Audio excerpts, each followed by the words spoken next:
Puji Tuhan, haleluya, salam sejahtera bagi kita semua Bapak Ibu keluarga besar GPD LCD Magelang. Kita kembali akan merenungkan firman Tuhan hari ini.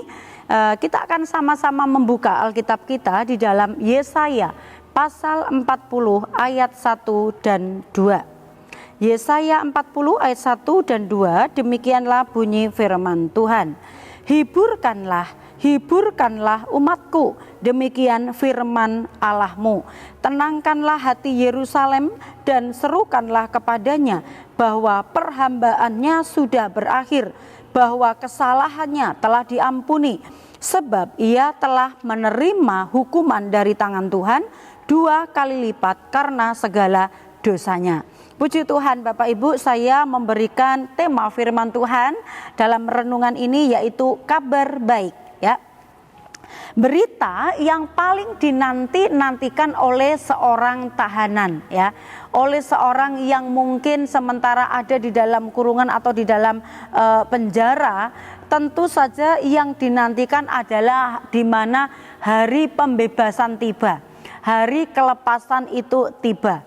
Nah, berita tentang masa penghukuman akan segera berakhir itu disampaikan oleh Tuhan bagi umat-umat Israel, yaitu melalui Nabi Yesaya. Tentu saja ini adalah merupakan berita yang baik. Ini adalah merupakan kabar baik bagi mereka. Karena sekian lama mereka mengalami penderitaan, mengalami kesesakan di negeri pembuangan Babel, ya. Nah, kitab Yesaya ini menuliskan tentang hukuman umat Israel akibat kejahatan mereka.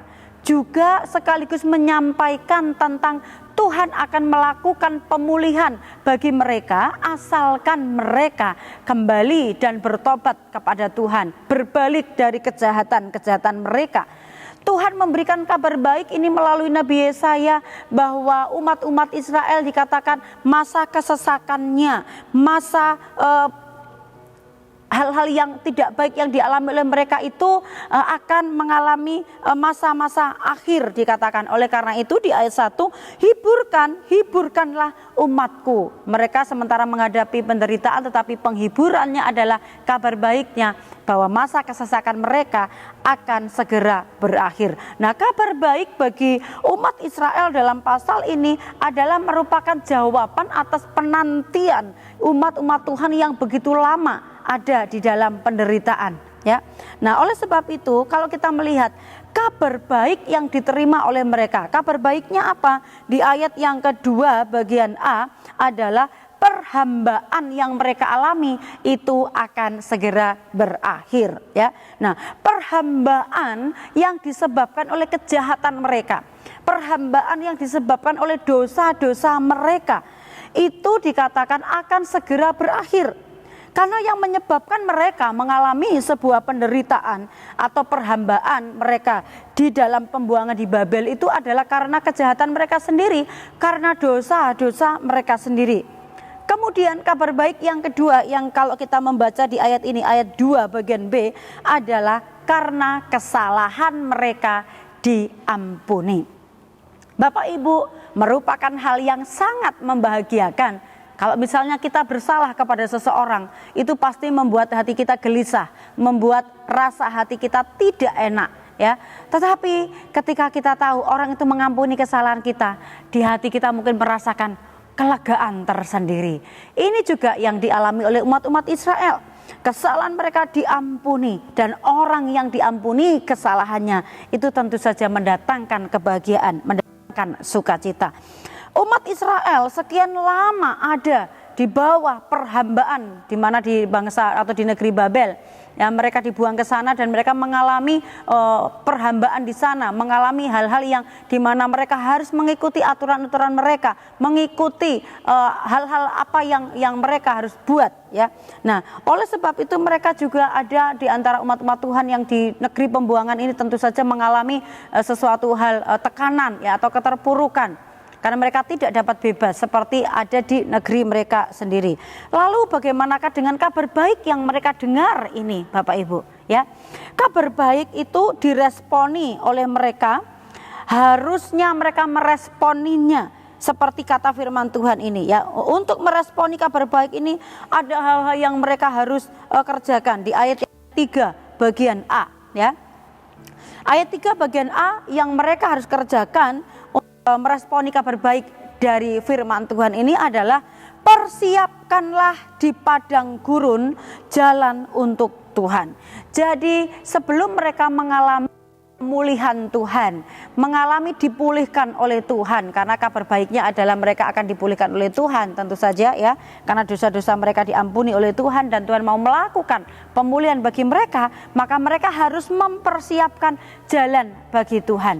Mempersiapkan jalan bagi Tuhan ini Bapak Ibu berbicara mengenai persiapan diri. Kalau kita ingin mengalami pemulihan Tuhan, kita harus mempersiapkan diri kita, mempersiapkan hati kita di hadapan Tuhan, menyucikan hati, mempersiapkan hati untuk menyambut pemulihan yang akan dikerjakan oleh Tuhan. Tuhan akan mengerjakan pemulihan bagi orang-orang yang hatinya siap dipulihkan, membuka hati kita akan karya-karyanya Tuhan. Kemudian ayat 3b adalah meluruskan jalan.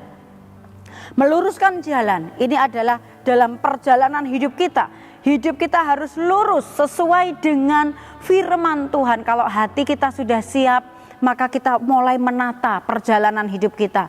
Lurus berjalan sesuai dengan firman Tuhan. Dalam Yosua 1 ayat yang ke-7 di sana dikatakan, hanya kuatkan dan teguhkanlah hatimu dengan sungguh-sungguh, bertindaklah hati-hati sesuai dengan seluruh hukum yang telah diperintahkan kepadamu oleh hambaku Musa.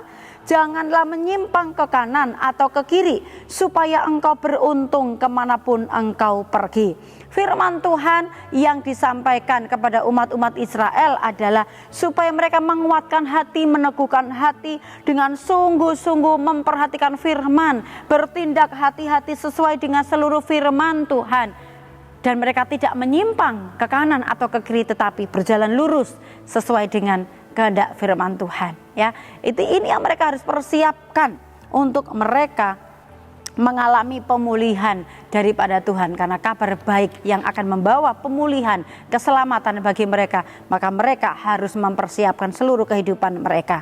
Ayat yang keempat bagian A di sana juga dikatakan untuk mempersiapkan diri mereka menyambut bahwa kabar baik itu sudah disampaikan.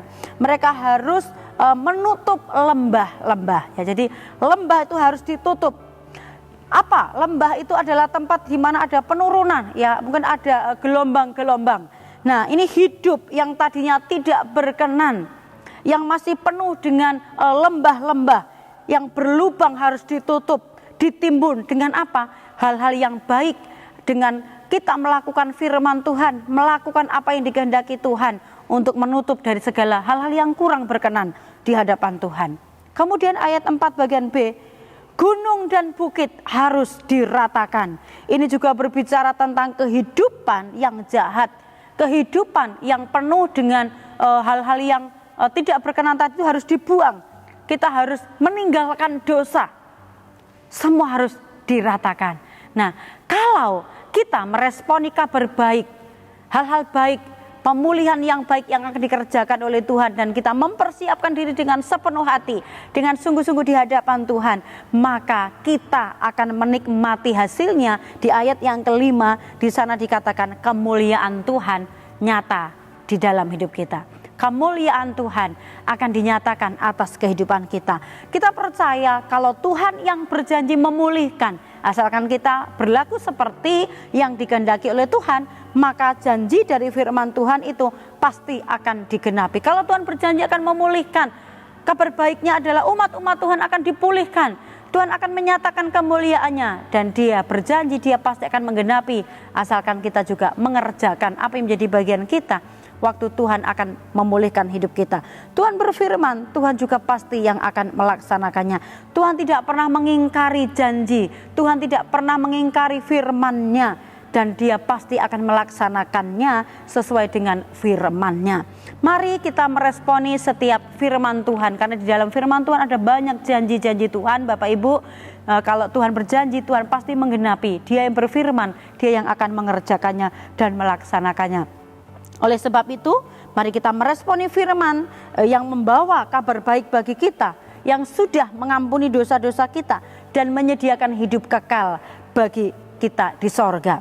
Jangan menolak kasih karunia yang sudah dikerjakan Allah bagi kita. Oleh sebab itu, setiap firman Tuhan itu adalah membentuk kita untuk kita melakukan hal-hal sesuai dengan kehendak dan rencana Tuhan.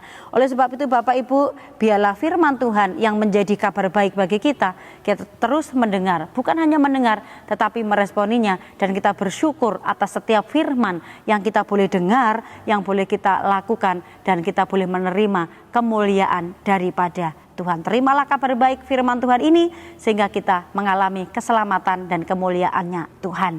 Puji Tuhan, kalau kita bersyukur atas firman Tuhan, maka ada umat-umat Tuhan, gereja, umat-umat Tuhan, keluarga besar GBD LCD yang bersyukur karena juga sudah mengalami pertolongan Tuhan atas masalah finansial di dalam pekerjaannya. Juga ada yang bersyukur karena mengalami kesembuhan dari sakit yang dialami. Bersyukur atas dimulainya sekolah Pantai Kosta di tahun ajaran baru ini. Dan kita percaya ketika kita bersyukur kepada Tuhan, ada kesaksian-kesaksian yang akan terus bertambah-tambah, dan itu akan semakin menyatakan kebesaran dan kemuliaan daripada nama Tuhan. Oleh sebab itu, terima kasih Bapak Ibu yang dengan setia mendengarkan Renungan 79 sehingga setiap firman Tuhan boleh menjadi berkat bagi Bapak Ibu semua, dan juga Bapak Ibu boleh menyaksikan dan juga boleh menceritakan bagaimana pertolongan Tuhan yang sudah dipulihkan, keluarga-keluarga yang mengalami pemulihan, Bapak Ibu yang mungkin sementara mencari pekerjaan dan dijawab oleh Tuhan, atau Bapak Ibu yang ingin didoakan. Bapak Ibu dapat menyampaikan itu melalui chat di WhatsApp nomor 081 327 4288. Mari kita bertumbuh bersama dengan kesaksian, sama-sama saling menguatkan. Dengan doa kita juga sama-sama saling menopang sehingga kita senantiasa bertumbuh di dalam Tuhan. Tuhan memberkati kita. Mari kita tundukkan kepala, kita akan berdoa. Terima kasih Tuhan buat firman-Mu hari ini. Biarlah kami terus dapat bersuka cita karena kabar baik dari firman Tuhan yang menyelamatkan kami.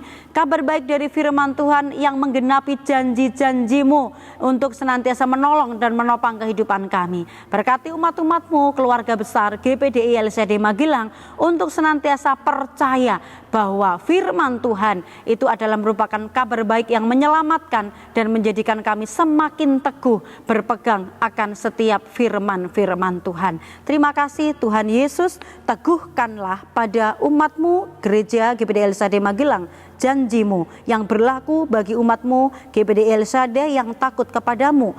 Lalukanlah celah umat-umat-Mu GPD LCD yang menggentarkan umat-umat-Mu karena hukum-hukum-Mu adalah baik. Terima kasih, kami terima firman Tuhan dengan ucapan syukur dalam nama Tuhan Yesus Kristus. Haleluya. Amin.